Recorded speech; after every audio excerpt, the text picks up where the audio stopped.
from Jared, and the topic is the city. And you have 5 minutes also. Thank you.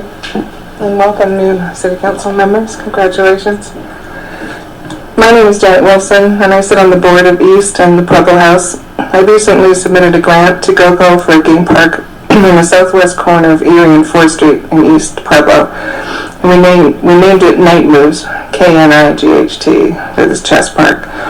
Right now there's just barren land and woods there. This is what people see when they come over the bridge from downtown heading to the east side. The planned area has presently 2 levels, with a few big red blocks separating the 2 levels. The Chessgate Park would have consisted of 3 or 4 checkerboard tables, a life-size ground chessboard, and a few benches on the top level overlooking the river, along with some art and plants for aesthetics. The lower level was scheduled for an area for musicians and artists where they could show their work on weekends and maybe have a small market there during the summer. The East Action Support Team were also planning to have a large welcome to historic East Side or similar signage. A quote was obtained for Cortez Construction, who are doing the skate park on the east side, and the total grant requested from GoGo was less than $40,000. The Watershed people mentioned they would match funds since this was part of the Fountain Creek area, which they supported enhancing. The plan also included a bike walking trail up to the area so people could stop and rest and grab a bite to eat from local vendors on 4th Street. In the plans, we had a ramp and beautiful large stairs from the street off Erie to the upper level would make it ADA accessible. Having this park would have been a nice gateway into the east side. This plan was proposed to Parks and Rec in June 2015 with the hope that they would write the grant, but nothing was done.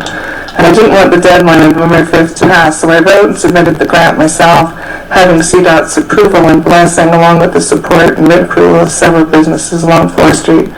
CDOT, who have jurisdiction over 4th Street area, had given their approval with the only condition that we get permits for anything done on their right-of-way.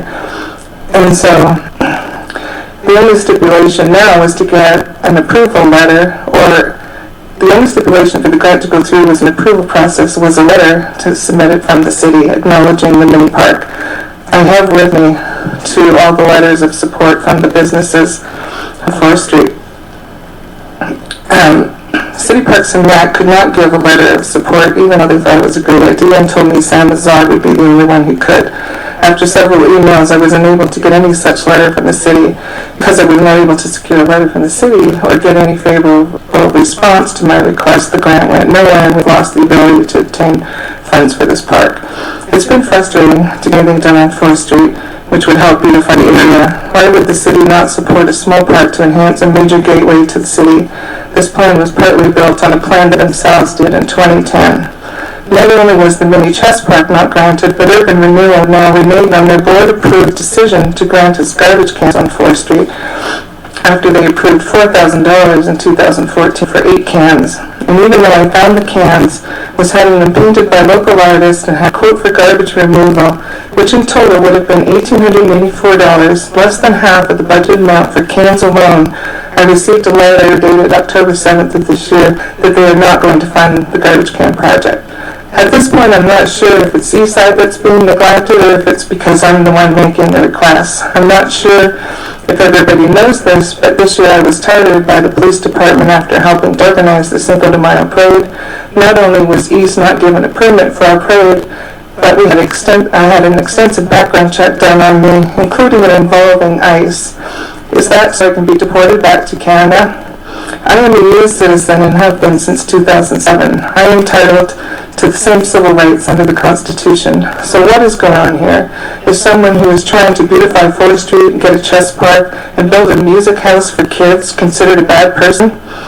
Because I know of no reason that I've had a 500-page background check done on me. There is plenty the city needs to do to regain the confidence of its citizens, much of which is finally appearing in the newspaper. The people are not happy with the way things are being run. I'm not happy with the way things are being run, and I won't be run out of town because I raised my voice for people. I will continue to fight for the east side improvements to 4th Street, and I'll continue to organize parades and expect to be treated equal to anyone else who is granted a permit.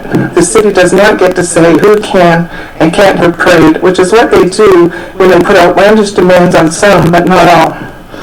This city needs to be held accountable for their actions, or for those actions of those that are put in charge and for violating laws. Pearl is a great town. It deserves better leadership. When our chief and city manager have less than a 20% approval rating from their people, it's time we had a change. Janet, thank you. Thank you. You practiced, you timed that perfectly.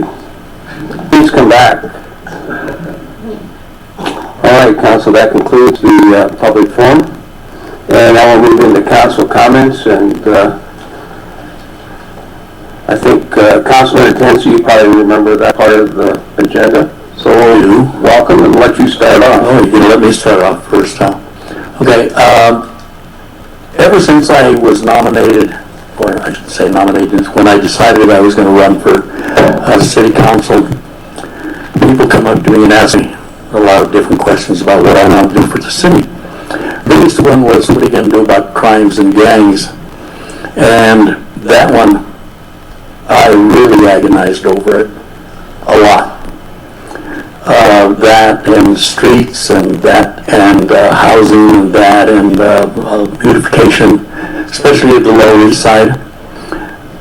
And after thinking about it a lot, I thought, well, personally I can't do a whole lot. What I can do is support the people who have their boots on the ground and who are actually working with gangs and with youth and with people who are actually doing the work. So what I'm going to do is support the people who are actually doing the work on the ground to make a difference in terms of gang activity and crime.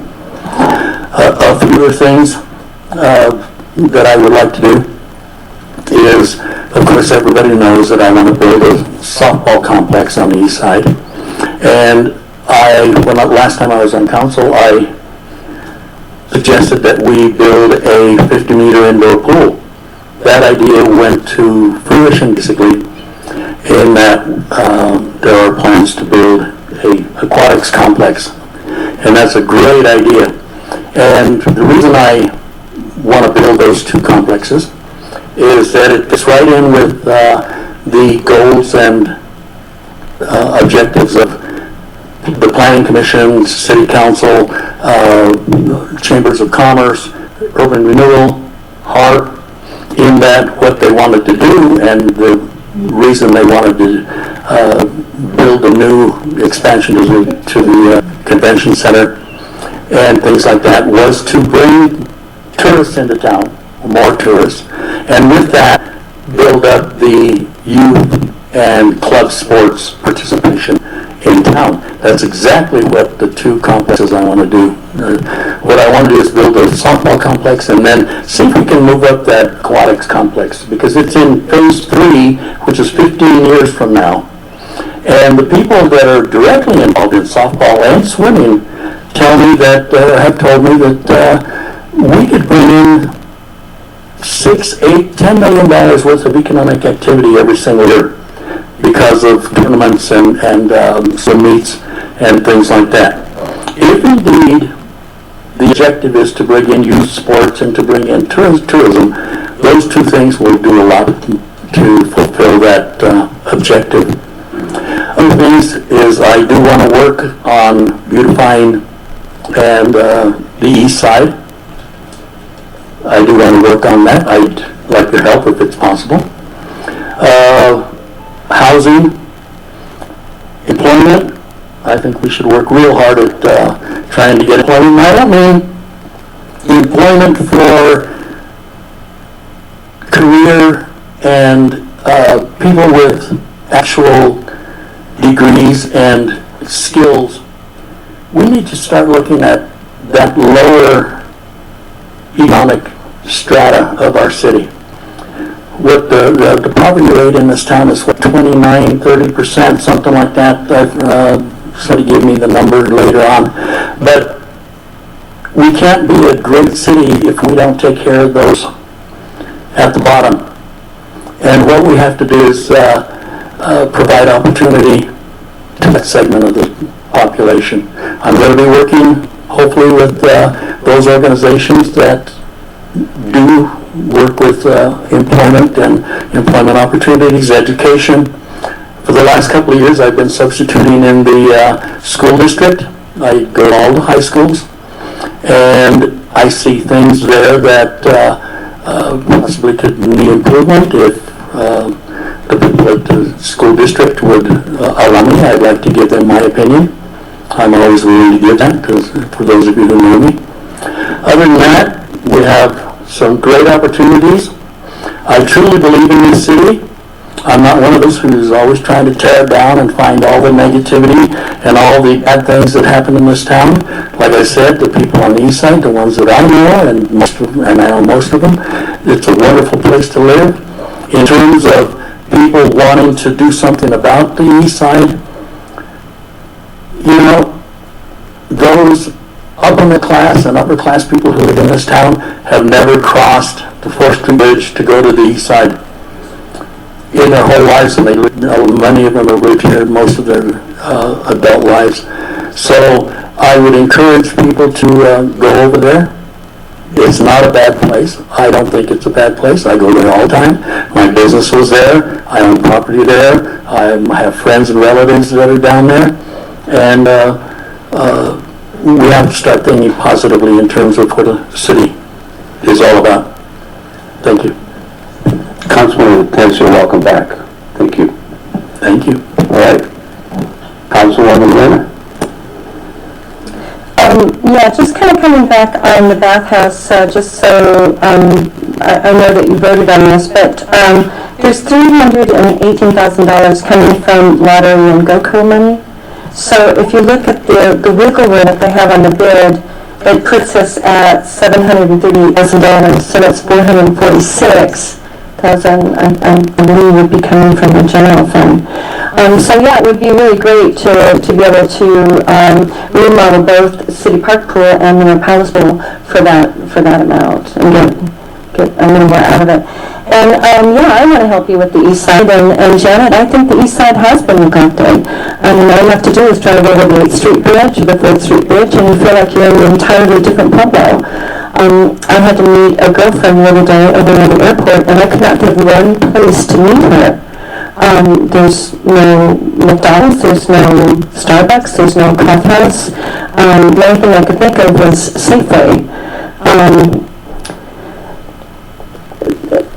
Yeah, I mean, I don't know about your park. Maybe that's something that the Streetscape Committee could take over if you threw some money in that direction. That may be something that we could help you with if the board was willing to throw some money in that direction. I think it would be fabulous to have that there right when you come over 4th Street. I guess that's all I have.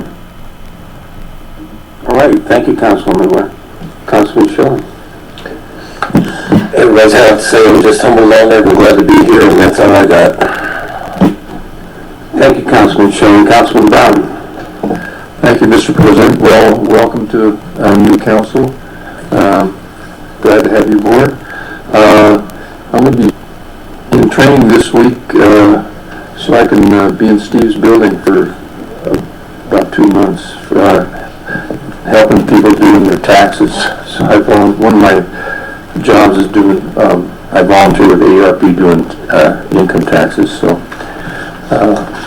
we'll be seeing you sometime when you pass through. And that's it. Thank you. All right, thank you, Councilman Brown. Councilman Guerrero, welcome back. Thank you. You know, I wanted to talk a little bit about swimming first. But if you guys remember what Pueblo was like in the 60s and 70s, the country club had a swim team, Bessemer Park had one, City Park had one, Belmont had a swim team, the Minnequaw Club had a swim team, everybody in town had a swim team. And their swimming pools were full. And then our Board of Education decided that they were not going to require that the kids get a swimming credit, which was 1 credit, to learn how to swim, which was really a great thing because all 4 of our high schools had swimming pools.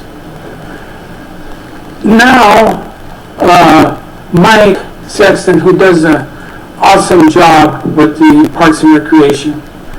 We have a hard time getting kids to swim from about June the 5th, and by the 10th or the 15th of August, there's no more kids. If it was up to me, I would let the kids swim every day for free. All day. Why not? Open the pool at noon and let them swim till 6 o'clock. Your kid goes home tired and hungry. Those are the things that this community has to do to change the way we are. And so this swimming deal it's not important to me so much, Lori, about the cost of the pool. It's about the number of kids that have the ability to go swim. That's what we have to worry about. That's what's good for this city, is that kids get to play and swim every day of the week without having to pay. The swimming pools, the first of the month, they're full, the first 2 weeks. The last 2 weeks, the pools don't have the same numbers. And so I think the swim program here in Pueblo, we really have to take a very serious interest in what happens. I wanted to, thank the people from Bessemer who voted to bring me back on. But in reality, my number one issue that I think that we need to do if we're going to make this city a better place is we need to pave our roads. And I'm proposing that we put a half-cent sales tax on the ballot in May and try to pass that ballot. I don't know if you guys remember John Suthers. He was very conservative. In Colorado Springs, many times would put 7 or 8 different ballot issues on the ballot and they wouldn't pass a one. But John Suthers started July 1st as the mayor of Colorado Springs, and he saw immediately that the roads in Colorado Springs were deteriorating very badly because of different kinds of soil, the age of the roads. We have the same situation here. And you guys, if we want to make Pueblo a better place, we have to start someplace with brick and mortar. And so I'm suggesting that if we ask Sam and Dan to put together a ballot issue where we could charge a half-cent sales tax, and we'll pay hopefully maybe 500 or 600 miles of roads here in Pueblo. We buy 50 police cars, we buy a fire truck, and maybe we buy a couple of snow plows and spend $1 million or $2 million on our parks and recreation. And we only do those things. 5 things, and then they sunset in 5 years. That tax has gone away.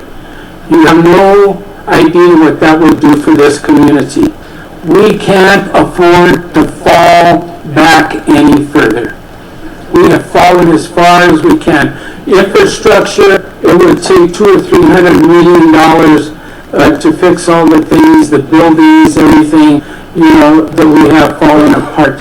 And so that's my big issue that I hope that we could pass, because my friend Ray Kogosik always asks those guys from Petco, when you bring the new company to the Pueblo, what streets do you go on that they don't see how bad our streets are? Where do they go? They can't go down Santa Fe because the streets are deplorable on Santa Fe. So that's what I'm saying about that. I do, the bathhouse, they did fix the bathhouse investment, but it was part of the EDA at that time, and we had to do it almost immediately. The Miniqua Park needs bathrooms because they don't have them all. Sometimes on a Saturday, we have 4,000 or 5,000 kids out there, and we have porta potties. We need to work on our downtown district. We need to get the Caleros. They own almost all the property down there. And what we have in Pueblo is kind of a weird deal. The DeRoses want to build everything by College. The Carleos own the downtown area, and the Concilias own Union Avenue and the Junction. So we got to get these people to come forward to help us change this community so that the downtown area has pedestrian people walking around, that we don't have a grocery store downtown. We have a lot of work to do. Trash, we got to find a solution to our trash situation. And I had a fellow call me the other day from Minnesota. He told me that Excel burns all the trash. And actually, we used to burn trash here in Pueblo. And but we have to find a way to dispose of the trash, and so that people don't have to pay so much in our community to have their trash thrown instead of throwing in all these hideouts around the city and make our community look trashy. If you want to see trash, go by 1115 Spruce Street. That house burned down a year ago, and the ugly face of that building is terrible. And you know why we let it go? Because it's across from Bessemer School.